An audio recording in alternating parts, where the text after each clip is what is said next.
This is the city as it was, only yesterday. Then at 8:52 a.m., the Earth showed one devastating moment.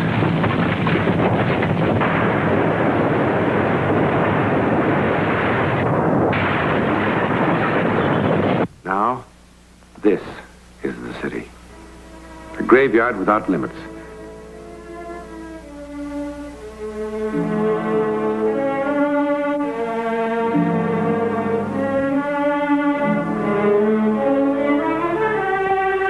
These men are part of an emergency squad flown in by the international relief agencies to do what they must. To stop the spread of disease, the ruins must be flattened and leveled, as though the city never existed. A city of the dead. Yet what do we who live really know of the dead? I mean, for certain.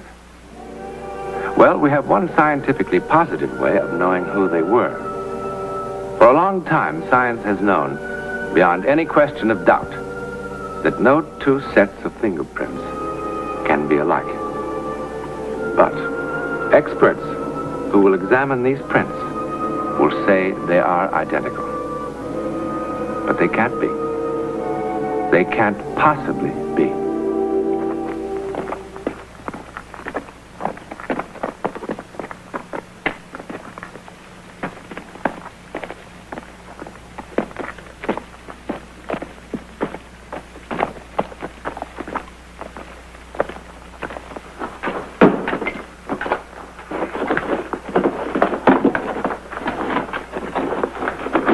Doesn't make sense. What an earthquake can't finish, we finish. I wonder if there's any people under that lot out there. I'm sure there are. I mean, still alive. It's been 12 days now. I was at casino.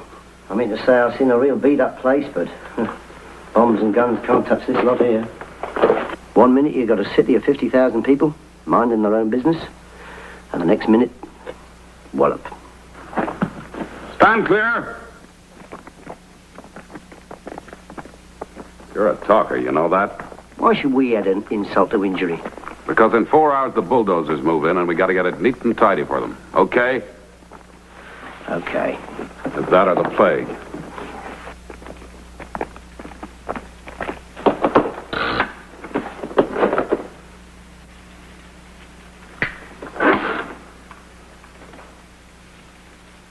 Oh, it's a loose connection.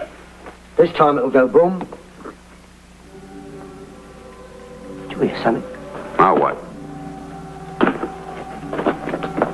Did you hear anything? What's there to hear? Flies? You've got a very nasty manner, Tom. A very nasty manner indeed. It's no picnic for any of us.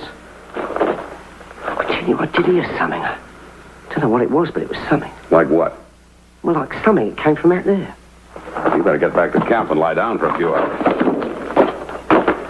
No, wait. I tell you, there was something. And it came from out there. You heard a rat. Every good city has its rats. You heard a lucky rat. Look, there was something. Wait, just a minute. It came from out there. I tell you, I did hear something. All right. Both listen.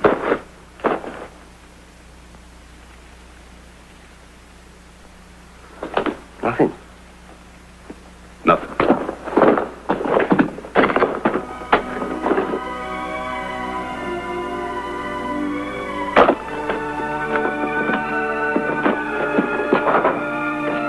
Hurry!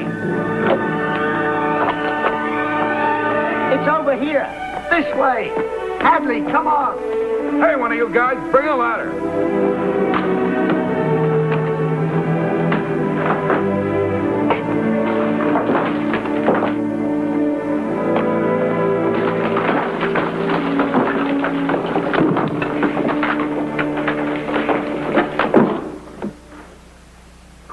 We knew you would come for us.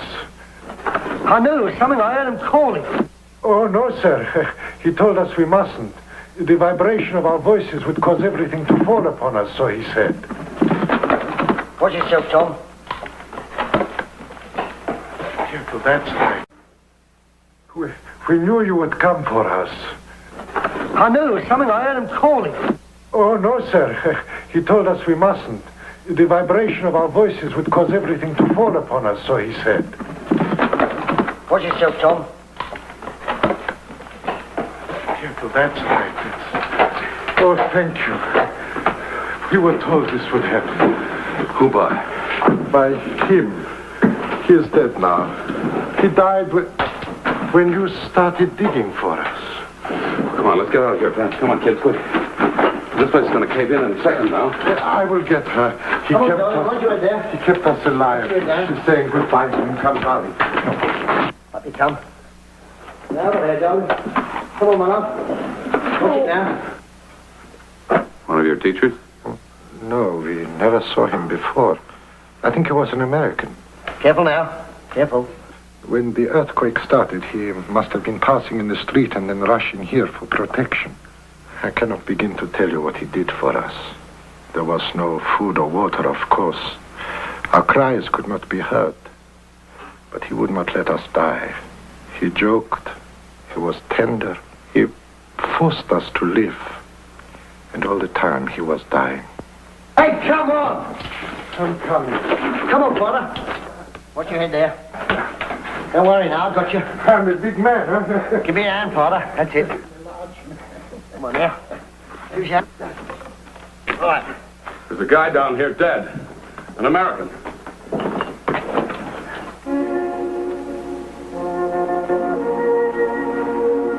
Come on. Got nothing on him. No passport, nothing. Maybe he's got people back home. How'll they know what happened to him? Hadley, what are you doing? I can get a fingerprint. Maybe we can find out who he was. Come on! Hey, come on, come on! The place is going to cave in a minute.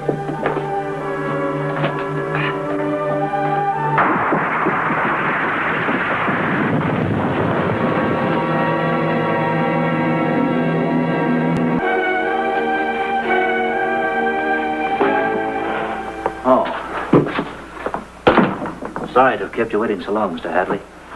A warden's a lot like a nursemaid. All right, Warden. Here's this letter I told you about. Oh, yeah. Won't you sit down? You sounded quite hysterical on the phone. Well, I must have a complete fool working in that fingerprint department. I could kick myself from here to the moon and back for ever getting mixed up in this. Yeah, they seem quite definite about it, don't they? Our files indicate the thumbprint submitted, though an imperfect impression, is that of Jerome S. Cole, convicted of first-degree murder on June 23rd, 1935, and transferred to the state prison on June 28th of that year to await execution. How about that? I told you on the phone. I took those prints off a man that died in an earthquake a month ago, 6,000 miles from here. Yeah, I know what you told me. When I finished my work out there and got back to the States, I was worried about it. Thought maybe I could do something for him. Look what happens. Oh, excuse me.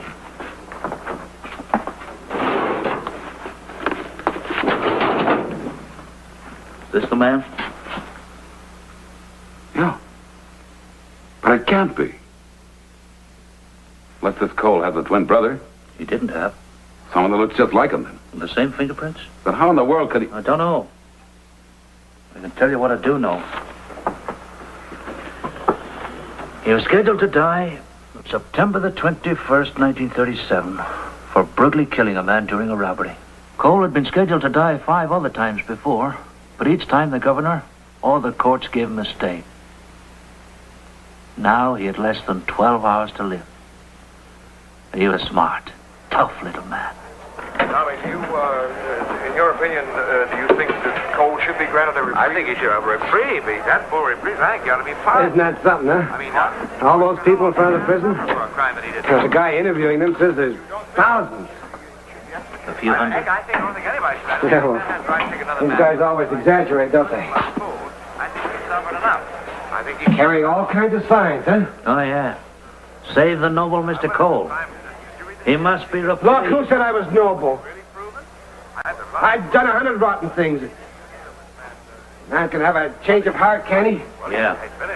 This is the place to have it. How long have you been in jail already?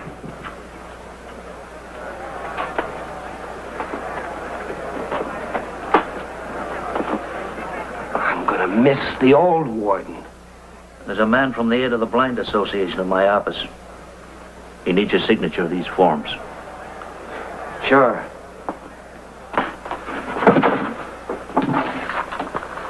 Here. You act like it's nothing. You know the two people are going to be able to see again because I signed this little paper? Yes, and I'm sure your lawyer will see the afternoon papers carry the full story. Your body for cancer research. Your brain for psychological investigations. The corneas of your eyes for the blind. Get off my back. Oh, I admire that little touch last time. It was just before you got your false stay of execution, wasn't it? Leaving whatever money you had to a juvenile home. So as other misguided lads wouldn't end up like you. You're going to do so much for suffering humanity after you're dead. If I tried, I could convince you how sincere I really am. Don't.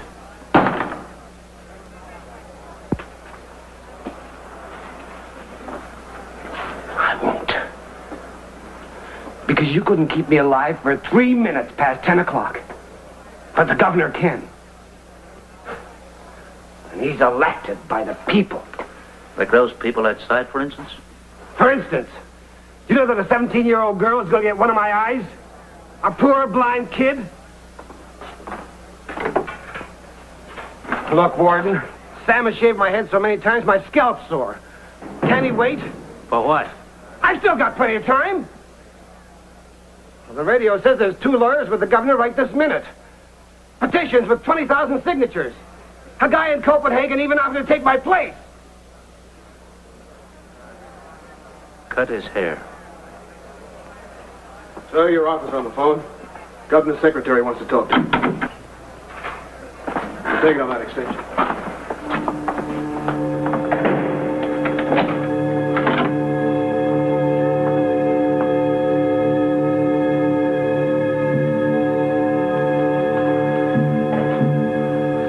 You can hardly wait, can you, Sam?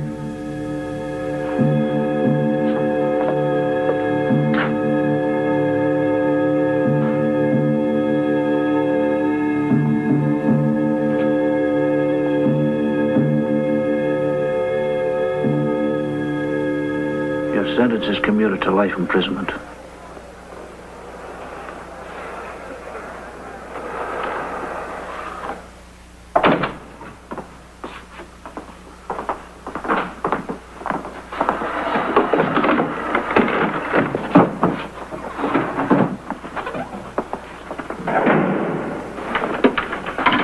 Wow.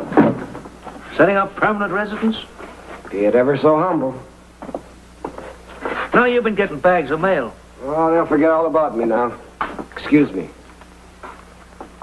I would send them on, but we have rules about the amount of mail regular prisoners can receive. Burn them. No, I did save one letter for you. That 17-year-old girl who was going to get one of your eye corneas. Her mother wrote it for her. I'm talking to you.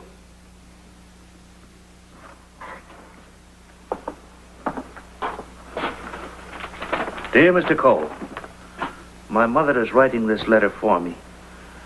I had to let you know how happy I am that your life was spared, and to thank you so much for what you wanted to do for me. I have heard so many wonderful things about you on the radio. It is so wonderful that after committing a mortal sin, you found your soul while waiting to die. Instead of being bitter and afraid, as I often am, you thought only of others. Oh, you love this bit. You've sure proven that you can find the meaning of life only when you reach out to another human being and try to ease his sufferings. Mr. Cole, a person like you makes one truly believe in the power of the spirit, in the human soul. Sincerely, Emily Fraser. Age 17.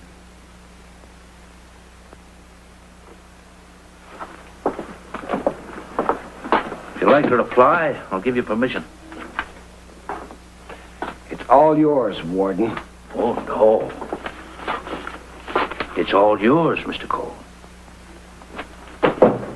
Guard!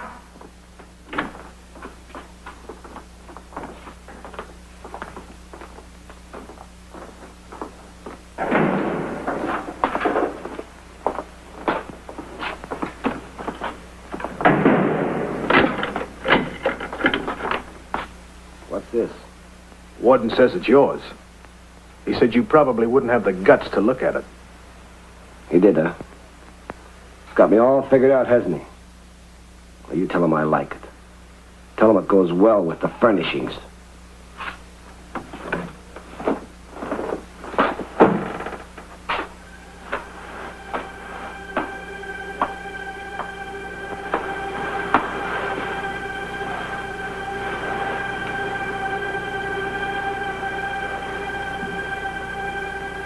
Dear Mr. Cole, my mother is writing this letter for me. I had to let you know how happy I am that your life was spared, and to thank you so much for what you wanted to do for me. I've heard so many wonderful things about you on the radio. It's so wonderful that after committing a mortal sin, you found your soul while waiting to die. Instead of being bitter and afraid, as I often am, you thought only of others. You've sure proven that you can find the meaning of life only when you reach out to another human being and try to ease his suffering. Mr. Cole, a person like you makes one truly believe in the power of the spirit in the human soul. Sincerely, Emily Fraser.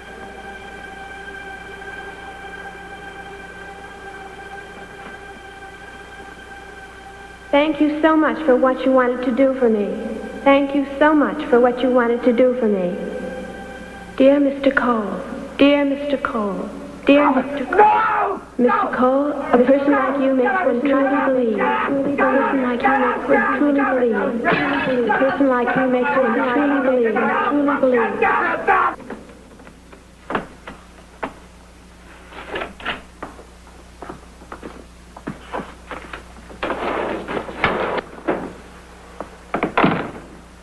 So, has a little solitary helped you control your temper? Take him back to his regular cell. And back to the letter, huh? In a nice new frame? Why does the letter bother you so much? You should be flattered. The person she describes as practically a saint. Listen, Warden. I can't look at it anymore. You don't have to. I've taken it away.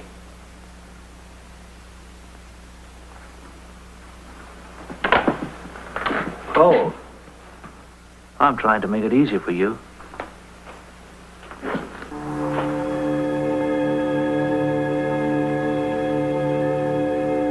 Why aren't you in bed? Dear Mr. Come on, hit the Dear sack. Mr. Cole, thank you so much for what you wanted to do for me. Thank you so much for what you wanted to do for me. A person like you, You know the rules. you thought Cole. only of others. You Don't thought you? only of others. Don't be ridiculous. What do you mean ridiculous? It's out of the question. Why? One eye is all I need for all the swell things I can see around here. Besides, with me, it'll be in all the papers. Well, sure, I might even get myself a parole. Cole gives one eye to a blind girl. Worked like a beaut the last time. I'll say it did. Prison board wouldn't allow it. Look, Warden, I read somewhere that some of the guys in one of the prisons, they volunteered to let some of the doctors experiment on them with new medicines. Yeah? Well, I was wondering if there's any chance of that happening around here. I don't know. I've heard nothing about it. Okay.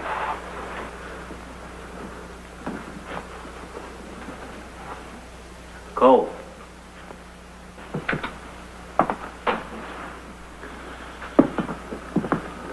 Funny, isn't it? A child can say a truth that none of us would dare put into words. Look, I don't want to hear anything about her.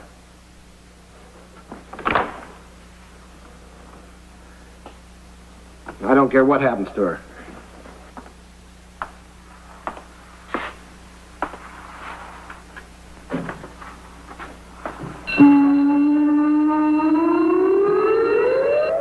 At first I thought...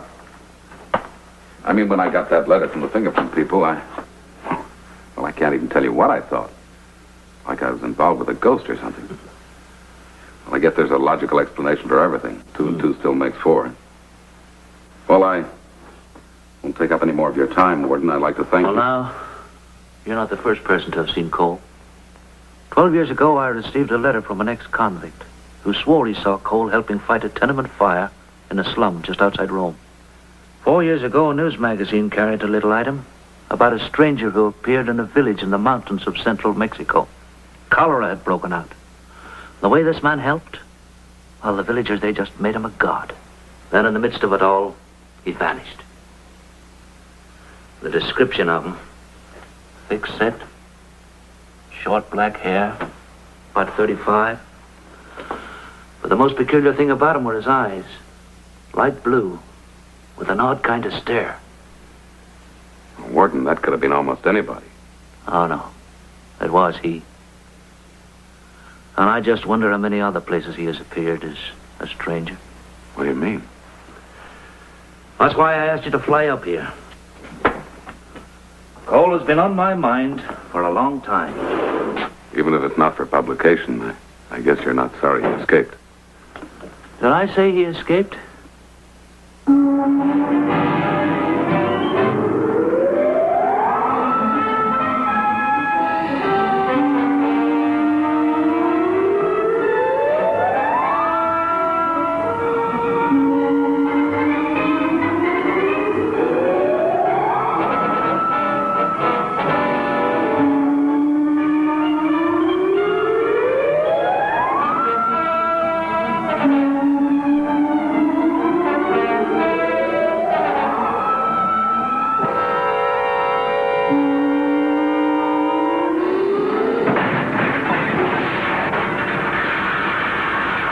He was dead 5 seconds after he fell.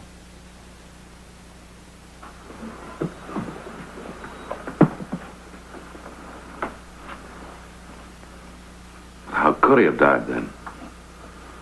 I saw him die a month ago. I felt him. I touched him. On your way to the airport, have the driver stop for a minute at the Forest Glen Cemetery. His tombstone is near the south wall. I've stood there wondering more than once. Jerome Cole, born July 7, 1907, died January 14, 1938. Rest in peace. That's impossible. Yeah, I know. This is the thumbprint of Jerome Cole, who died in state prison in 1938. This is the thumbprint of a stranger found dead in a cellar 6,000 miles from state prison less than a year ago. Though this one is smudged, it is identical with this one. But we know that no two men can possibly have the same thumbprint. However, that which seems impossible to have happened once, apparently, has happened twice. This is a news article dated May 3rd, 1955. The Brazilian police recently arrested Juan Moreno of Sao Paulo on a charge of armed robbery. They took Juan's fingerprints, and to their amazement, they found they were identical with those of a man who had been hanged for murder in Argentina 9 years before. The hanged man's name was also Juan Moreno, and if he had lived, he would have been the same age as the man under arrest serving his time in prison. Explain it? We couldn't possibly even try.